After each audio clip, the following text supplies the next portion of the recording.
حضرت انس بن مالک رضی اللہ عنہ کہتے ہیں کہ رسول اللہ صلی اللہ علیہ وسلم نے فرمایا، جو قاضی بننے کا مطالبہ کرتا ہے وہ اپنے نفس کے حوالے کر دیا جاتا ہے، یعنی اللہ تعالیٰ اس کی مدد نہیں کرتا، اور جس کو جبراً قاضی بنایا جاتا ہے اللہ اس پر فرشتہ نازل کرتا ہے جو اسے سیدھی راہ پر قائم رکھتا ہے۔ حضرت انس رضی اللہ عنہ سے روایت ہے کہ نبی کریم صلی اللہ علیہ وسلم نے فرمایا، جو قضاء کا طالب ہوتا ہے اور اس کے لیے سفارشی ڈھونڈتا ہے وہ اپنی ذات کے سپرد کر دیا جاتا ہے، اور جس کو جبراً قاضی بنایا گیا ہے اللہ اس پر فرشتہ نازل کرتا ہے جو اسے سیدھی راہ پر قائم رکھتا ہے۔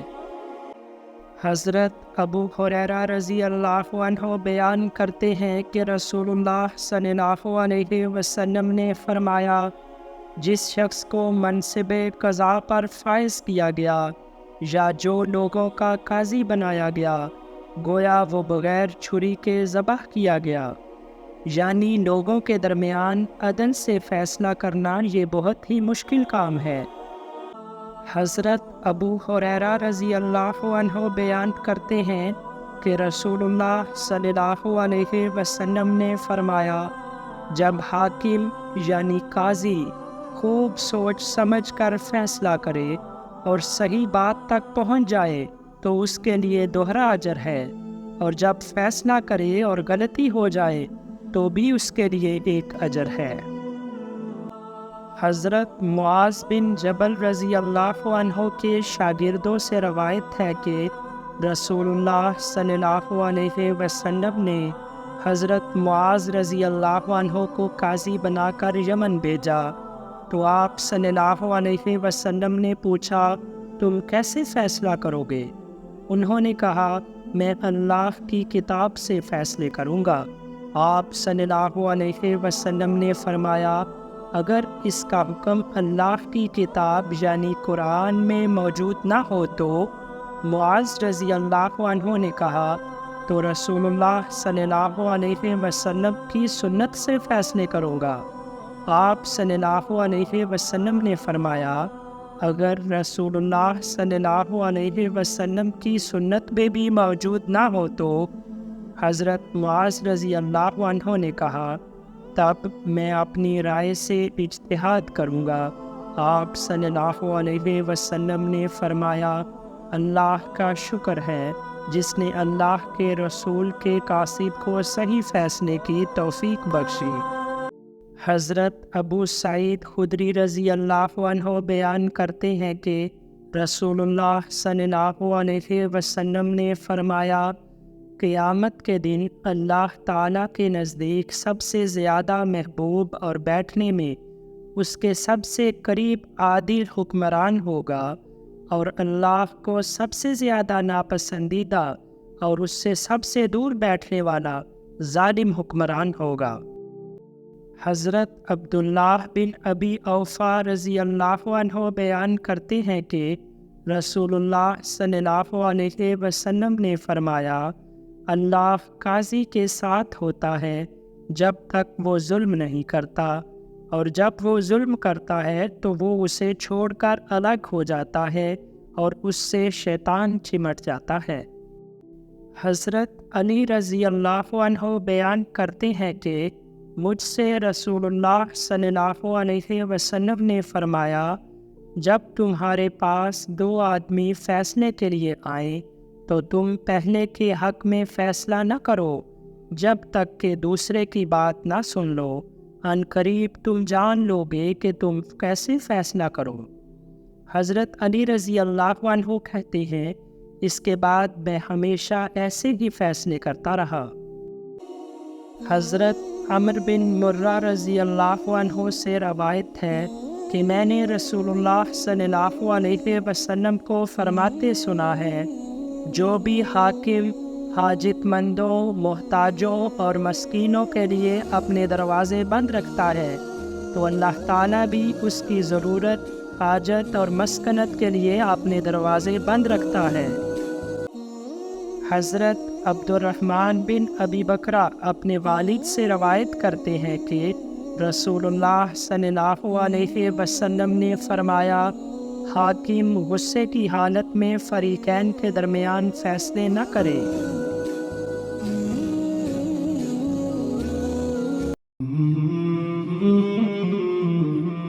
حضرت ابو ہریرہ رضی اللہ عنہ بیان کرتے ہیں کہ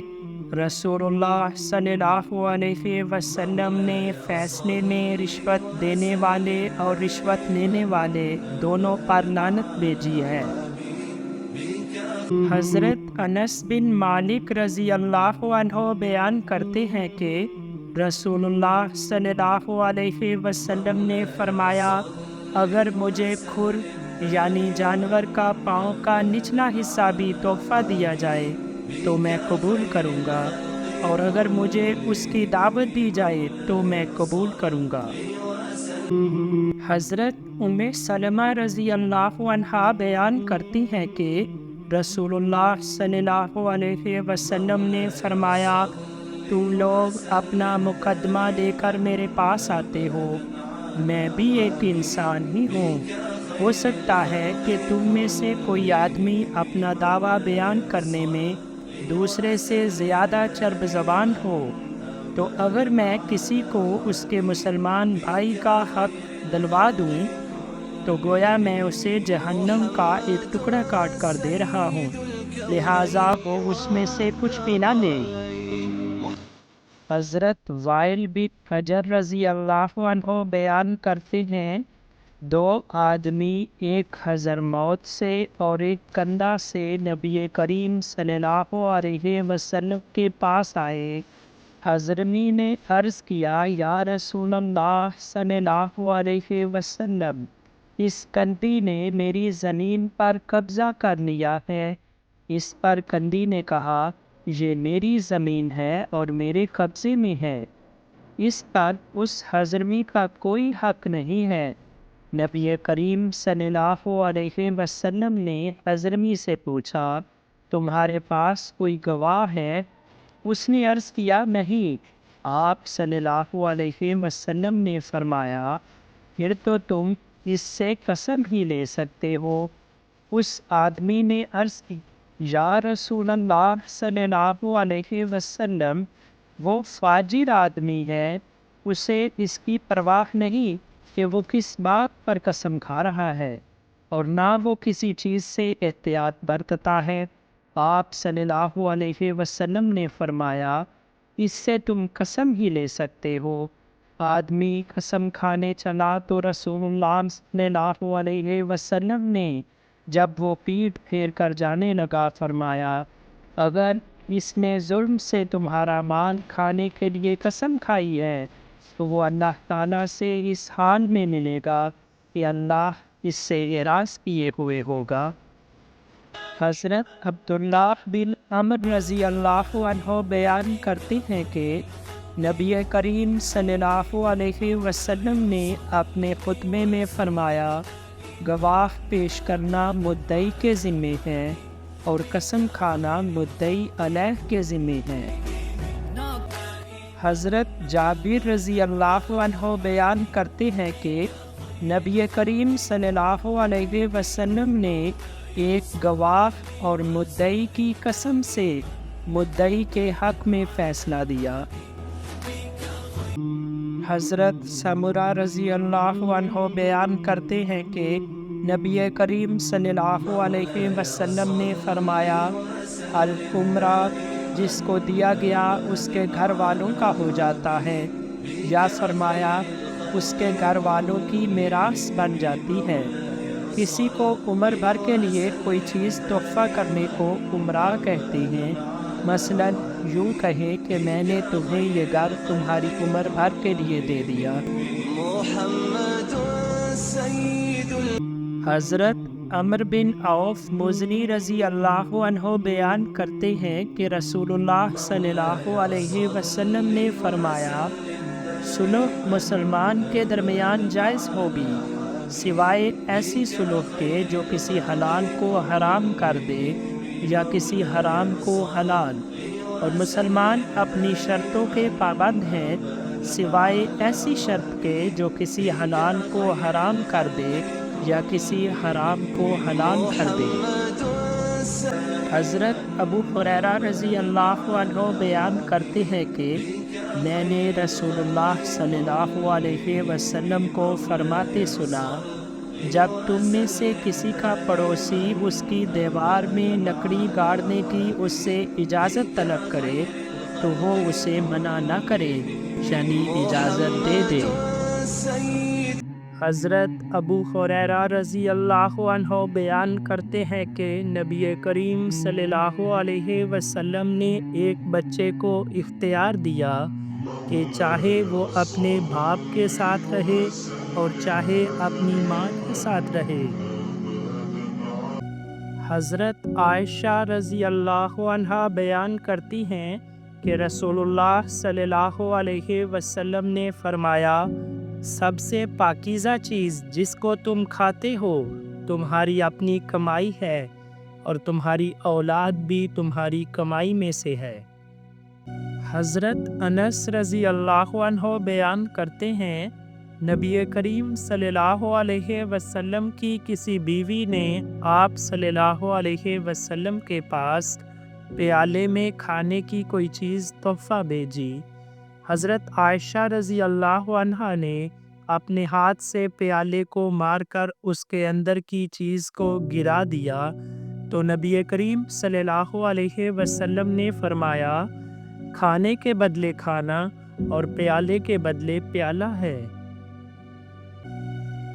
حضرت عبداللہ بن عمر رضی اللہ عنہ بیان کرتے ہیں، مجھے رسول اللہ صلی اللہ علیہ وسلم کے سامنے ایک لشکر میں پیش کیا گیا۔ اس وقت میری عمر 14 سال کی تھی، تو آپ صلی اللہ علیہ وسلم نے مجھے لشکر میں قبول نہیں کیا۔ پھر آئندہ سال مجھے آپ صلی اللہ علیہ وسلم کے سامنے ایک اور لشکر میں پیش کیا گیا، اور اس وقت میری عمر 15 سال کی تھی، تو آپ صلی اللہ علیہ وسلم نے مجھے لشکر میں قبول کر لیا۔ حضرت عبداللہ بن زبیر رضی اللہ عنہ بیان کرتے ہیں، ایک انصاری نے رسول اللہ صلی اللہ علیہ وسلم کے پاس حضرت زبیر رضی اللہ عنہ سے حرہ کی نالیوں کے بارے میں، جس سے لوگ اپنے کھجور کے درخت سیراب کرتے تھے، جھگڑا کیا۔ انصاری نے حضرت زبیر رضی اللہ عنہ سے کہا، پانی چھوڑ دو تاکہ بہتا رہے۔ حضرت زبیر رضی اللہ عنہ نے اس کی بات نہیں مانی، تو دونوں نے رسول اللہ صلی اللہ علیہ وسلم کی خدمت میں اپنا قضیہ پیش کیا۔ رسول اللہ صلی اللہ علیہ وسلم نے حضرت زبیر رضی اللہ عنہ سے فرمایا، زبیر، تم اپنے کھیت کو سیراب کر لو، پھر اپنے پڑوسی کے لیے پانی چھوڑ دو۔ یہ سن کر انصاری غصے ہو گیا اور کہا، یا رسول اللہ صلی اللہ علیہ وسلم، ایسا فیصلہ اس وجہ سے کہ وہ آپ صلی اللہ علیہ وسلم کے پھوپھی کا لڑکا ہے۔ یہ سنتے ہی رسول اللہ صلی اللہ علیہ وسلم کے چہرے کا رنگ بدل گیا۔ آپ صلی اللہ علیہ وسلم نے فرمایا، زبیر، تم اپنے کھیت سیراب کر لو، پھر پانی کو روکے رکھو یہاں تک کہ وہ منڈیر تک پہنچ جائے۔ حضرت زبیر رضی اللہ عنہ کہتے ہیں، اللہ کی قسم میں سمجھتا ہوں کہ یہ آیت اسی لیے نازل ہوئی، فَلَا وَرَبِّكَ لَا يُؤْمِنُونَ حَتَّى يُحَكِّمُوكَ فِي مَا شَجَرَ بَيْنَهُمْ، یعنی تیرے رب کی قسم، وہ لوگ مومن نہیں ہو سکتے جب تک کہ اپنے جھگڑوں میں اے نبی وہ آپ کو حکم نہ مان لیں۔ حضرت عمران بن حسین رضی اللہ عنہ بیان کرتے ہیں، ایک انصاری نے مرتے وقت اپنے 6 غلاموں کو آزاد کر دیا، جبکہ اس کے پاس ان کے علاوہ کوئی اور مال نہ تھا۔ نبی کریم صلی اللہ علیہ وسلم کو یہ خبر ملی تو آپ صلی اللہ علیہ وسلم نے اس آدمی کو سخت بات کہی۔ پھر ان غلاموں کو بلایا اور دو دو کر کے ان کے 3 حصے کیے۔ پھر ان کے درمیان قرعہ اندازی کی اور جن 2 غلاموں کے نام قرہ نکلا ان کو آزاد کر دیا اور 4 کو غلام ہی رہنے دیا۔ حضرت سمرہ رضی اللہ عنہ بیان کرتے ہیں کہ رسول اللہ صلی اللہ علیہ وسلم نے فرمایا، جو شخص کسی محرم رشتہ دار کا مالک ہو جائے تو وہ رشتہ دار آزاد ہو جائے گا۔ حضرت رافع بن خدیج رضی اللہ عنہ سے روایت ہے کہ نبی کریم صلی اللہ علیہ وسلم نے فرمایا، جو شخص دوسرے کی زمین میں ان کی اجازت کے بغیر فصل بوئے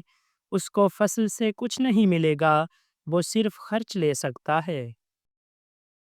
حضرت نعمان بن بشیر رضی اللہ عنہ سے روایت ہے کہ ان کے باپ بشیر رضی اللہ عنہ نے اپنے ایک بیٹے کو ایک غلام دیا۔ وہ نبی کریم صلی اللہ علیہ وسلم کی خدمت میں آئے تاکہ آپ صلی اللہ علیہ وسلم کو اس پر گواہ بنائیں۔ تو آپ صلی اللہ علیہ وسلم نے ان سے پوچھا، کیا تم نے اپنے تمام لڑکوں کو ایسا ہی غلام تحفے میں دیا ہے جیسا اس کو دیا ہے؟ کہا نہیں۔ آپ صلی اللہ علیہ وسلم نے فرمایا، تو اسے واپس لے لو۔ حضرت سمرہ رضی اللہ عنہ بیان کرتے ہیں کہ رسول اللہ صلی اللہ علیہ وسلم نے فرمایا، گھر کا پڑوسی گھر خریدنے کا زیادہ حقدار ہے۔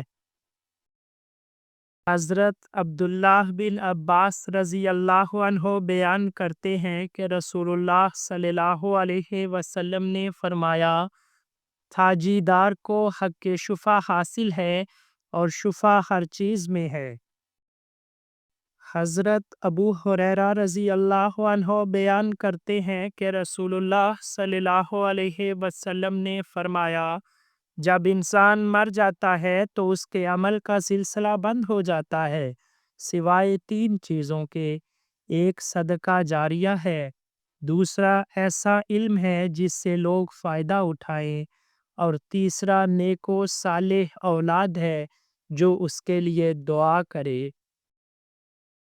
حضرت سعید بن زید رضی اللہ عنہ سے روایت ہے کہ نبی کریم صلی اللہ علیہ وسلم نے فرمایا، جس نے کوئی بنجر زمین جو کسی کی ملکیت میں نہ ہو آباد کی تو وہ اسی کی ہے، کسی ظالم شخص کا اس پر حق نہیں۔ حضرت انس رضی اللہ عنہ سے روایت ہے کہ نبی کریم صلی اللہ علیہ وسلم نے فرمایا، جو بھی مسلمان کوئی درخت لگاتا ہے یا فصل بوتا ہے اور اس میں سے انسان یا پرند یا چرند کھاتا ہے تو وہ اس کے لیے صدقہ ہوتا ہے۔ حضرت عبداللہ بن عمر رضی اللہ عنہ بیان کرتے ہیں، نبی کریم صلی اللہ علیہ وسلم نے خیبر والوں کے ساتھ یہ معاہدہ کیا کہ خیبر کی زمین سے جو بھی پھل یا غلہ حاصل ہوگا وہ آدھا آدھا ہوگا۔ حضرت عبداللہ بن عباس رضی اللہ عنہ سے روایت ہے کہ رسول اللہ صلی اللہ علیہ وسلم نے مزارعت یعنی کھیتی کے لیے زمین ٹھیکے پر دینا کو حرام نہیں کیا، لیکن آپ صلی اللہ علیہ وسلم نے ایک دوسرے کے ساتھ نرمی کرنے کا حکم دیا ہے۔